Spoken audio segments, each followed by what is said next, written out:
Halo semua, selamat datang kembali di channel Cuan Kripto bersama saya Niko. Kali ini saya akan ngebahas tentang FTX yang mendeklarasikan bangkrut dan apa dampaknya ke kripto di masa mendatang. Tapi sebelum kita lanjut, tolong di like dan subscribe ya. Sebentar kok, cuma 3 detik, karena itu gratis dan kalian nggak ketinggalan infonya. Kalau gitu, langsung aja kita mulai update-nya. Pertama dari FTX mengajukan bangkrut dan juga CEO-nya, si FBF ini resign. Ini udah official ya karena keluar dari mulutnya dia sendiri statementnya. Jadi FTX US dan Alameda menyatakan bangkrut beserta tambahan 130 perusahaan yang berafiliasi. Setelah dia menyatakan bangkrut, Bitcoin merespon turun lebih kurangnya 5% atau sekitar 1000 US dollar. Berita ini cukup besar ya karena aset yang di-manage serta hutangnya FTX dan Alameda ini diestimasikan setiap company atau perusahaannya punya hutang antara 10 sampai 50 miliar US dollar. Ini nilai yang sangat fantastis. Karena kalau dirupiahkan nilainya itu sekitar 150 sampai 800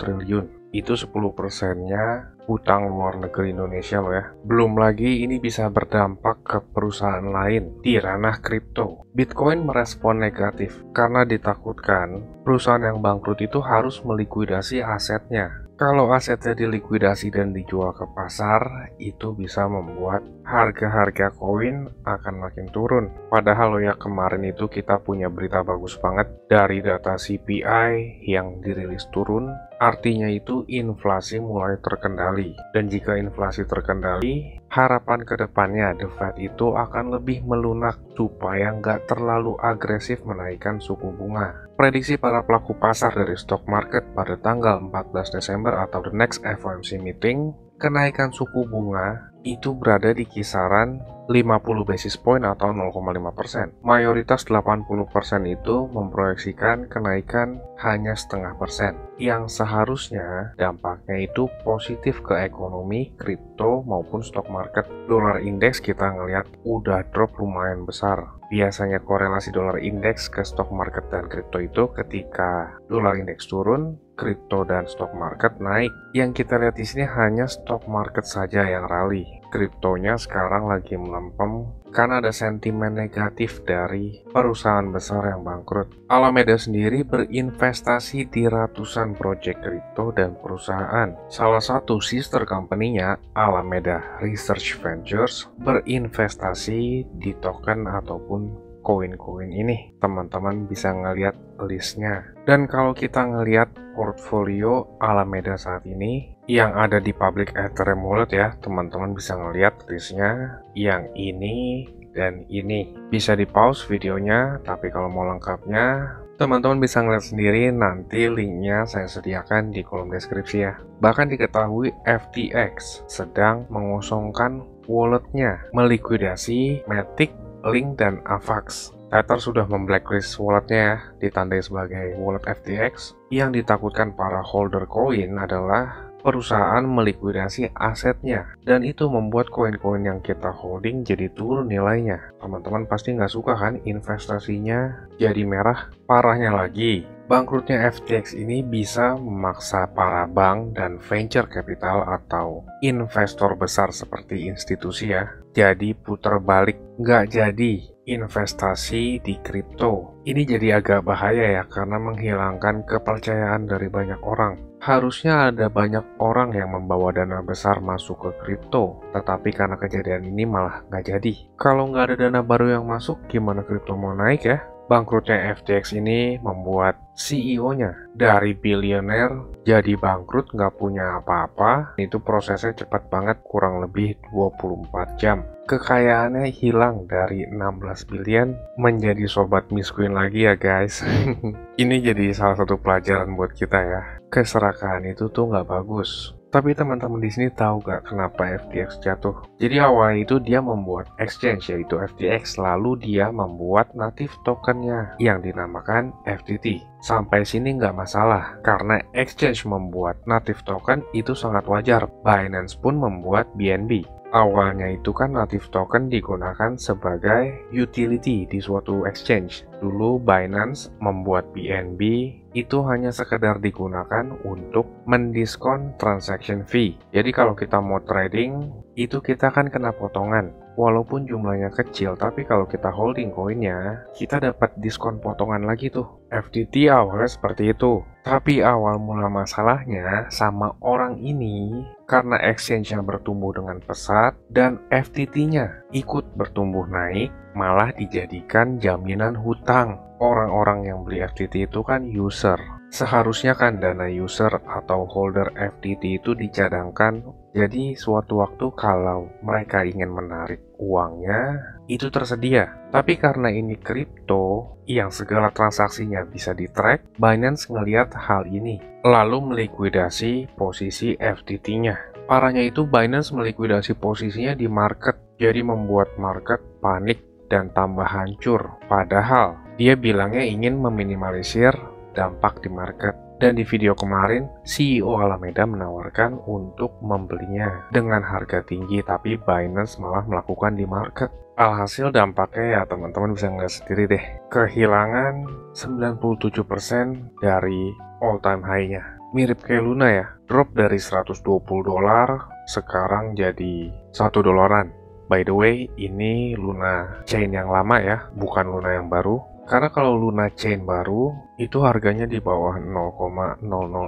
Pertanyaan pentingnya, hal seperti ini tuh mungkin nggak sih terjadi di kedepannya? Jawabannya adalah iya, sangat mungkin sekali. Saya nggak nakut-nakutin di sini, tapi bukan hanya kripto aja. Di kehidupan kita sehari-hari, sistem perbankan pun menggunakan hal seperti ini. Hal apa tuh? Ini saya kasih tahu rahasianya nih. Para banker itu menggunakan sistem fractional reserve. Jadi sistem fractional reserve ini adalah sebuah sistem perbankan yang mengizinkan bank komersial untuk mendapatkan keuntungan dengan meminjam sebagian dari deposito pelanggannya. Dan hanya sebagian dari deposito tersebut disimpan dalam bentuk cash untuk penarikan nasabah. Maksudnya apa tuh? Jadi seperti ini ya, misalkan teman-teman simpan uangnya di bank, contohnya $1.000 atau 15 juta, dan si bank ini itu diperbolehkan secara sah dan legal oleh pemerintah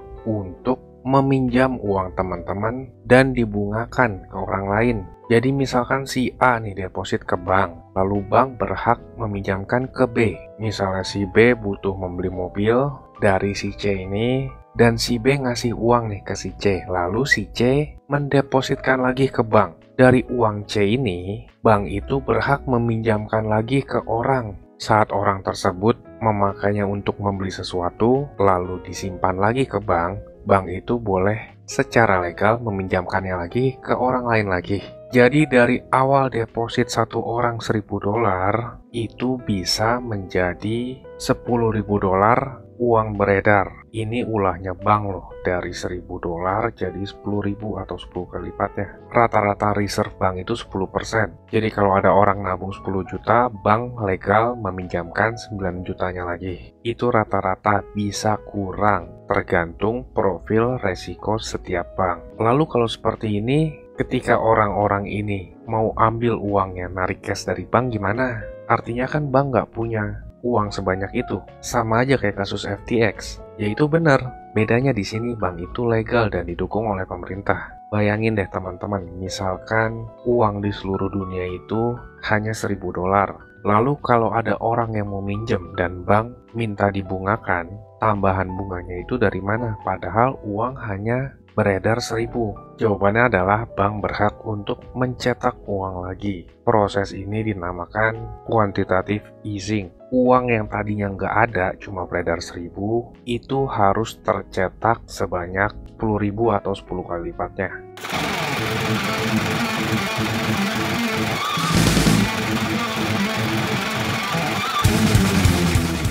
Dan hal seperti inilah yang membuat inflasi. Harga-harga jadi naik. Jadi jangan salahkan pemerintah. Kalau harga makin lama makin naik, yang salah itu ya perbankannya. Ini pun sekarang cuma 10% paling banyak.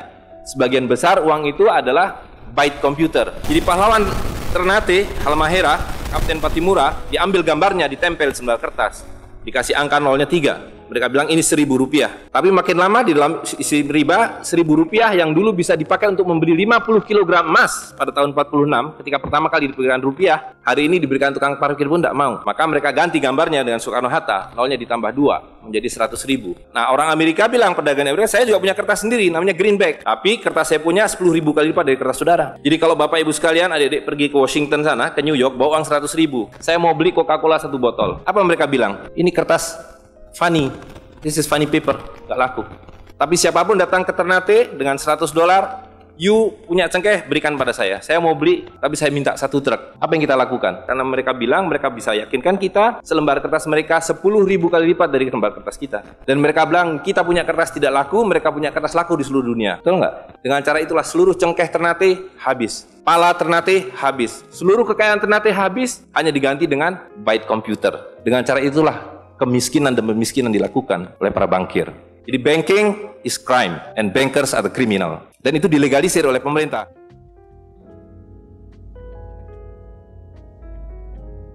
Sistem seperti ini itu dijalankan oleh seluruh bank sentral semua negara. Seharusnya kripto nggak perlu terjadi hal seperti ini, karena tujuan awal dibentuknya kripto adalah mengeliminasi sistem ini. Makanya disebut desentralisasi, tidak diatur oleh suatu entitas. Nanti di kolom deskripsi saya kasih playlist bagus buat nambah pengetahuan ya tentang awal terciptanya uang kertas. Kurang lebih hanya 2% populasi dunia yang mengetahui hal ini. Selamat buat teman-teman yang udah tahu akan rahasia uang. Jangan lupa klik like dan subscribe-nya ya. Kita lanjut sedikit deh, ngebahas Bitcoin secara teknikal. Kemarin Bitcoin ada pantulan. Bitcoin kena ikut dampak positif sedikit dari rilis data inflasi yang turun jauh melebihi ekspektasi para pelaku pasar. Artinya kalau inflasi bisa ditekan, diharapkan ke depannya The Fed atau bank sentral itu supaya nggak galak-galak deh naikin suku bunganya, karena ekonomi itu terdampak parah banget. Di video kemarin juga saya sempat ngebahas, saya bilang di sini kita putar sebentar ya. Jika rilis datanya bagus, itu bisa nge-boosting sedikit Bitcoin. Minimal kita ngelihat Bitcoin nge-retest lagi ke harga 17.600. Best case scenario-nya adalah Bitcoin ngetes ke 18.700. Nah, seperti itu. Kemarin hanya ngetes tertingginya di kisaran 18.100. Tapi closingannya di 17.500. Artinya kesempatan pumpnya Bitcoin itu dipakai untuk ngebuang barang. Takutnya FTX dan Alameda itu melikuidasi asetnya dan ngebuat drop makin parah. 18.100 juga termasuk area resistance. Tapi area resistance bawah, support dan resistance itu zona ya, bukan satu harga. Resistance tertingginya itu sampai ke 18.700. Kita kecilin zonanya aja supaya nggak terlalu berantakan. Sekarang ini Bitcoin drop lagi karena sentimen negatif ketakutan pasar. FTX mendeklarasikan bangkrut, tapi dropnya Bitcoin ini masih di atas dari terendah kemarin 15.600. Di video sebelumnya saya ngejelasin dari area 15.700 sampai 16.300 itu support Bitcoin secara struktur market maupun secara Fibonacci. Di area tersebut terdapat Fibonacci 50%. Masalahnya di sini adalah di minggu ini tuh cukup krusial. Support ini relatif lebih tipis. Baru ada volume banyak itu kan di kisaran 14.000 dan juga 11.600. Di sini support terakhirnya cukup krusial banget. Apalagi sekarang Bitcoin berada di bawah support trendline total market cap yang terbentuk udah cukup lama dari tahun 2015. Trendline ini selalu menahan Bitcoin walaupun dalam keadaan bear market. Sekarang itu udah mulai dijebol. Memang ini belum konfirmasi, masih ada besok Senin sampai jam 7 pagi WIB. Kita hanya nggak butuhin market cap ini balik lagi aja ke atas supportnya, supaya nggak terjadi aksi sell off besar-besaran. Di sini kita memang belum terkonfirmasi dan butuh candle lanjutan untuk konfirmasi setelahnya, yaitu di minggu depannya lagi. Hanya saja minggu ini itu sentimen di kripto masih cukup negatif. Kita memang berharap terjadi fake out ya. Ada recovery sekitar 15%-an. Konfirmasinya Memang area sekarang itu masih termasuk area support, hanya saja udah kelihatan nih terbentuk lower low struktur marketnya. Dari segi total market cap, 800 sampai 850 billion US dollar itu support, tapi akan lebih aman kalau berada di atas trendline yaitu sekitar 900 billion US dollar. Harapan kita di sini adalah Ethereum. Kenapa saya bilang Ethereum? Ethereum itu tahun 2019 sampai 2020 menjadi leading indikatornya Bitcoin. Jadi Ethereum bergerak lebih dulu daripada Bitcoin. Dan bagusnya dari harapan ini adalah Ethereum itu kembali di atas support 1250. Yang kita mau lihat adalah Bitcoin juga melakukan hal yang sama, yaitu kembali di atas supportnya. Seperti Ethereum ini, kalau Bitcoin itu kembali di atas struktur marketnya yang ada di harga 18.600 dolar. Mungkin nggak sih menurut teman-teman sampai hari Senin nanti Bitcoin kembali di atas 18.600 atau ada kenaikan 10% dalam 2 hari. 10% di ranah kripto itu relatif standar ya. Kita ngelihat di sini Bitcoin dalam 3 hari aja ada kenaikan 17%.